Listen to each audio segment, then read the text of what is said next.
মাছগুলো একটু ভেজে নিচ্ছি।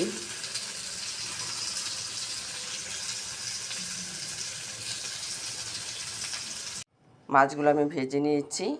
এখানে আমি পেঁয়াজগুলো ভেজে নিয়েছি, ধনে পাতাগুলি ভেজে নিয়েছি, আর ভেজে নিয়েছি শুকনো মরিচ।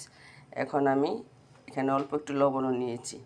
এখন আমি মাছ থেকে কাঁটাগুলো ছাড়িয়ে নিব। মাছগুলো থেকে আমি কাঁটাগুলো ছাড়িয়ে নিচ্ছি।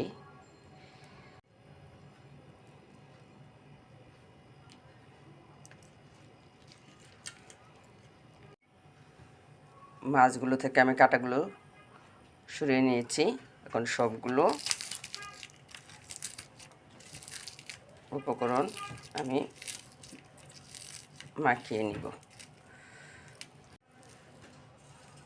সবগুলো মেখে নিব।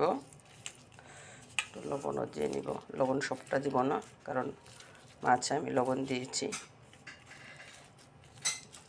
আমি সবগুলো মেখে নিব।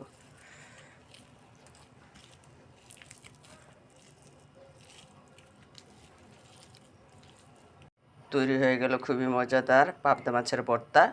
এটা গরম গরম ভাত দিয়ে খেতে খুবই মজা লাগবে।